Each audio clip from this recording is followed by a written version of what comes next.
Okay, so let me do this question. This is, I guess, chapter 5, problem 73. It looked like it's going to involve two dimensions, so I thought it would be interesting to do. So it says two forces. So there's an object. I'm just going to draw it simply. There are two forces acting. There's a 22 Newton force. And I guess they say their directions differ by 70 degrees. All right. I guess I can do it that way. So I drew it this way, but so you could technically take this entire drawing and rotate it any way, and it won't change the information in the question because they are specifying direction by relative angles of the forces. So I drew a 22 Newton force like it's along the horizontal x direction. Doesn't have to be. Now it says the resulting acceleration has magnitude of 10 meters per second squared. Okay. I see.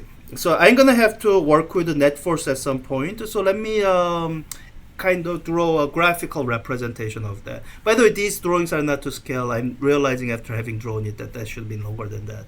Not to scale.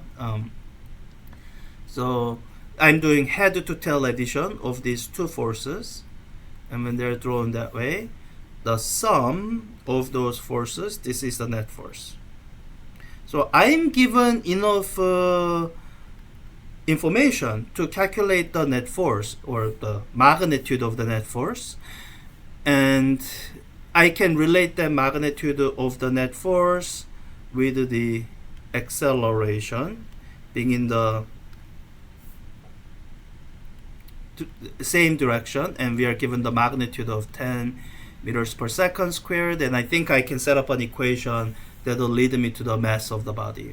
Now, so it's a question of how do you calculate this net force, and I think the standard almost brute force approach that would work in any circumstance would be something like this. It would be breaking up 43 Newton into components, one along the 22 Newton, call that X, one along the Y, the direction perpendicular to 22 Newton, call it Y, add them by components, and then calculate the magnitude of the net force that you would have components of. So that's a totally fine way to do it, and I feel like I do that enough in elsewhere, especially when we do standard strategy. One of the first things we do, well, step number 3 is breaking forces into components. So you see a lot of examples of that. So let me do this slightly differently. I'm gonna use geometry. Let's try, because I didn't think this through ahead of time. Let's hope it works out. So from this given angle 70 degrees, I know this is 70 degrees. Which means I know this angle between them, that must be 110 degrees. So this is a setup in which where I can use something called the law of cosines. So because I know this side,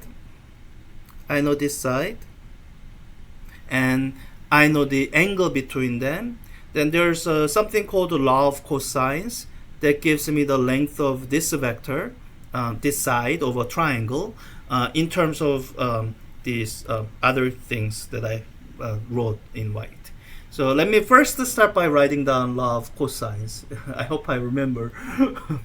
It's been a while. So if you have a triangle that looks like this, let me not draw it as if it's a right triangle. It works really generally. It doesn't have to be right triangle. So if I have this angle, so let's call it ABC, and the angle capital C.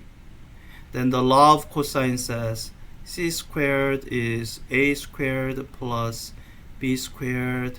And this is where I sometimes forget. I think it's minus 2 cosine squared of, maybe there's no square, 2 cosine of angle between them, maybe. Let's look it up just to be sure. I should have looked it up before. Law of cosines, or cosine.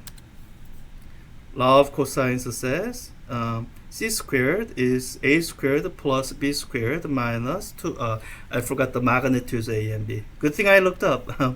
So let's make sure I have the correct one. We used to have a lab in which you had to use law of cosines. We don't do that lab anymore because too many students are having difficulty with it. That's one of the reasons I wanted to do this by the less conventional mean of using law of cosines, geometry concepts that here it actually gives you the answer more quickly, because if you're doing it by components, then there are more math steps to go through. Using law of cosines, this is basically what I can write down. I can say the magnitude of net force. So the net force will simply be, I'm going to imagine taking square root of both sides here. So square root of the one of the sides squared. So let's say 22 Newton squared plus the other side squared, 43 Newton squared,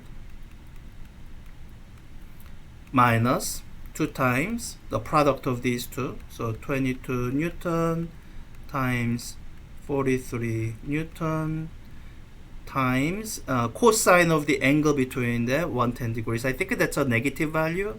So with this minus sign, it'll end up being positive 110 degrees. So this is like one-liner. I can do this calculation just in one go in Wolfram alpha. Yeah, that's so it's a bit more complicated formula to remember, but somehow if you know that, then you can just do it more quickly that way. So square root of 22 Newton squared plus 43 Newton squared minus 2 times 22 Newton. I probably didn't need to include the units, but let me just keep going.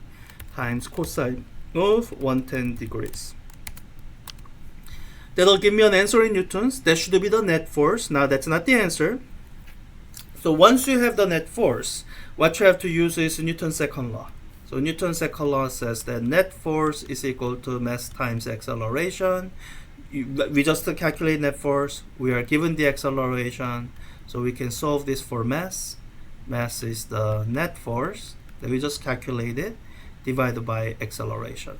So I can take this, divide by 10 meter per second squared. So just move the decimal over in kilograms. So it should be 5.459 or 6. Let's hope it's graded as correctly. I have been dealing with more of broken questions. That's why, like, I'm 100% sure I did this correctly. What I wasn't sure of was if a question has been coded correctly. So this is one way to do it, and I encourage you to try doing this by breaking forces into components, adding them by component, and then calculating the magnitude from component using Pythagorean theorem. That's another valid way. It should also give you a correct answer.